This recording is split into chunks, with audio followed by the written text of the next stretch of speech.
Built out of a commitment and service, in 1891, the Reverend Daniel Jenkins, pastor of a small African-American church in Charleston, South Carolina, stumbled on a group of 4 black youths on the edge of town. Their plight had special meaning to Jenkins because he himself had been orphaned at a young age. He promised to rid the city of its roaming wild children. The city of Charleston allows Reverend Jenkins to use an abandoned warehouse next to the prison on the waterfront. With their agreement and a small stipend of $100, the Reverend Daniel Jenkins Orphanage was born. This film represents a new beginning for the 100-plus year history and tradition of this proud institution. The Jenkins Institute for Children is paving the way into the 21st century by continuing to provide service to a new generation of the young people and the Charleston community it serves.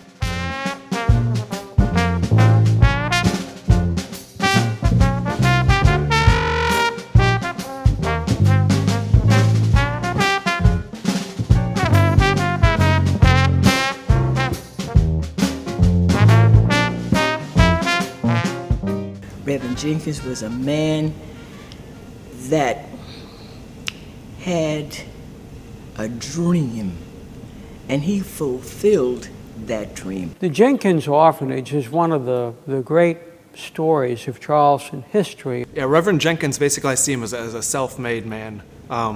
He was born into slavery sometime in the 1860s, it's not exactly clear when, but sometime during the Civil War. And was raised during the years of Reconstruction. So he worked in agriculture.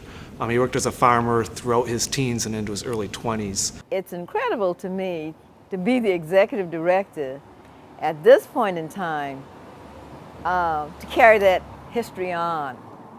And in going back, investigating and researching what he did in the 1800s is just overwhelming to me.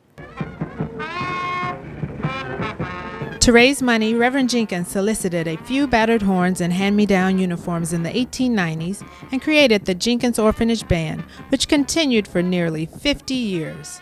The Jenkins Bands were a familiar sight on the streets of Charleston. Reverend Jenkins' vision to start the Orphanage Band is being recognized by many scholars and jazz historians as making a major contribution to the evolution of jazz music. Through their travels in the States and Europe, it is well documented that the bands popularized jazz in the North and abroad by touring the East Coast and Europe into the 1930s. It began, the roots of what came out of Jenkins with regard to jazz came out of traditions started before there was a word called jazz, or this music that we now know as jazz, was untitled. In today's parlance, some of the musics that went on before the word came into usage, which was the 1920s, what the Jenkins and some other early players did would now be called jazz precursors or antecedents, rags, blues, that kind of thing. But for my money, it's jazz. Charleston is the cradle of jazz. The sounds and the tones and the beat and the rhythm, the musical conversation that goes on in jazz comes from the African American experience in the Low Country. Without any question. I think that the Jenkins Orphanage and the Jenkins Orphanage Band and Reverend Daniel Jenkins' story are very important for people to understand today because he is coming out of these difficult circumstances, but he's making it work, and he's giving better opportunities to the surrounding community, and eventually becomes a much larger community that he is creating right here in Charleston. As I'm told, Count Basie Band had Freddie Green, who was an institution within itself. And Freddie came through that orphanage. There were many musicians that came through. Cat Anderson came through Charleston from the Orphanage Band. In Reverend Jenkins's genius, the teaching of music at Jenkins, which led to this proclivity for jazz music by some of these children. I think it could legitimately said that Jenkins contributed to the roots of what we now call jazz, and by extension, the roots of American culture. From its early beginnings, founded in 1891, the Jenkins Institute for Children, as it is now known, has played an integral part of the Charleston community, from its rise to prominence due to the sharp ability of Reverend Daniel Joseph Jenkins, who served as its president for 45 years. Through Reverend Jenkins' insight, determination, and support from the community, he concurrently balanced several enterprises. Alongside the orphanage, he also starts up a print shop and has one of the only black newspapers coming out of Charleston at that time called the Charleston Messenger, which runs for 53 years. It's one of the longest run black newspapers in South Carolina. And it's a very popular newspaper that's read throughout the East Coast and reprinted in lots of newspapers, mostly black newspapers along the East Coast. And also alongside that print shop, he has a cobbler shop. So his children are working on shoes. They have a blacksmith shop. They're cutting wood out at the farms as well and selling lumber to people in the city or in the country.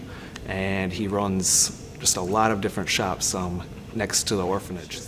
Well, one of the things that I thought was funny and interesting was that when people brought their children there to the orphanage or wherever he got them from, he used to rub their heads, and from that he could tell where he was going to put that child, whether that child would take up printing or whether he or she would play an instrument, and what instrument, or whatever type of education he was going to give that child.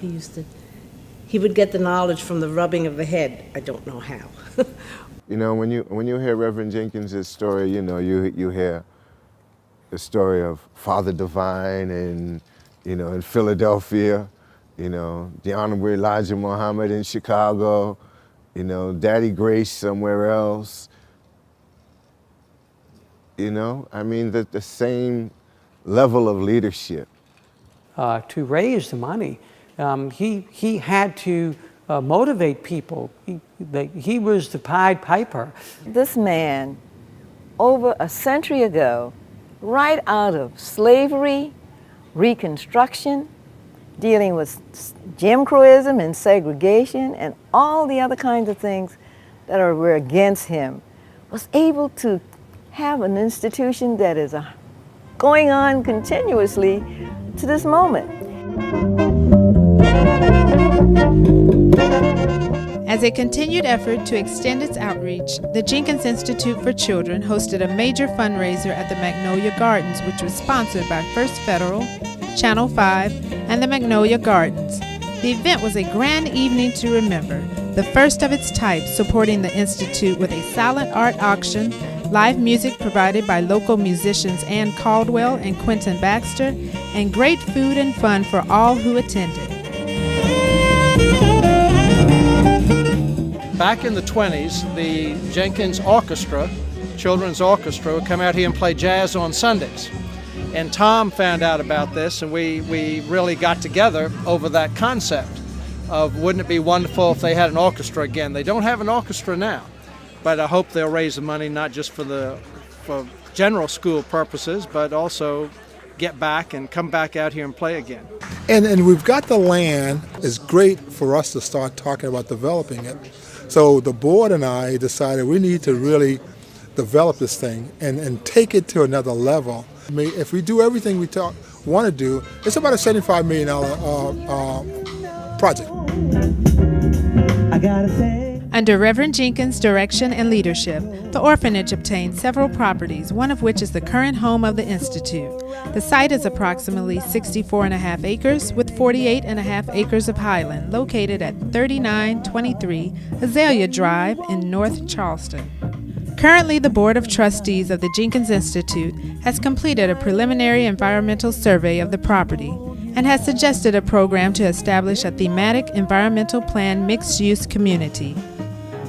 This sustainable approach will include several new buildings and improvements to the overall site.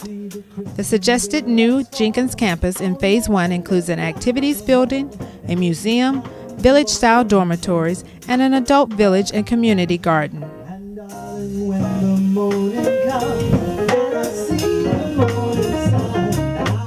When you have an organization like Jenkins, that history has to be preserved for future generations.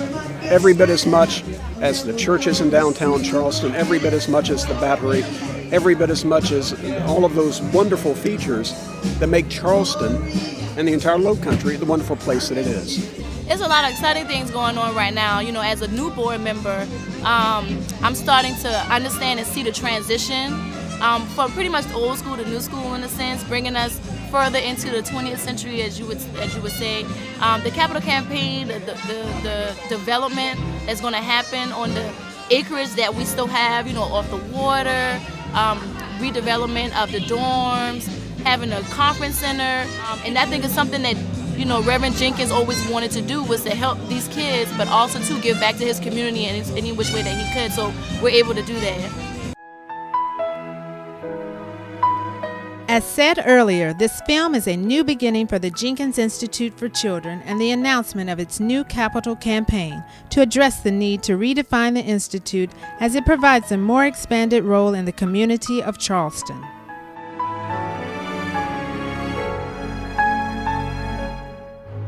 So I think it's more important than ever that we collaboratively work together to find ways that we can help each other. We have needs. You know, the bottom line at the end of the day, the same people that Jenkins is serving are people that we're serving. And so how do we collaborate and work together so that we get the best service for the dollar that's expended? Those of us who live here think about the music, they think about the orphanage, but I think of the economics. It is very important to keep the legacy going, and the current campaign with the Jenkins Institute to start up the museum and all the different facilities that they're looking to put on to the current institute grounds. Kids who are in trouble, kids who don't have a home, kids who might be lost. There's a need to help these kids, and if we don't do anything in our society but build jails to take care of these kind of people, then we'll be in trouble. This is an ambitious and progressive step for the Institute. However, we dare to dream to reach for the stars as our ancestors and founder, Reverend Daniel Jenkins, did over 100 years ago. We must create a sustainable future for generations to come, and this can only be achieved with your spiritual, moral, and financial support. Join with us in making this dream a reality. The time is now. The Jenkins Institute for Children have produced so many children that have gone on to do great things that sometimes you don't even hear about it. But unless you do some research, and I'm so glad that you all are doing this, so that we can really, so the story can be told. Because you see, it has been an evolution. It has been an evolution and a renaissance from one thing and growing into, evolving into something that's going to be really great.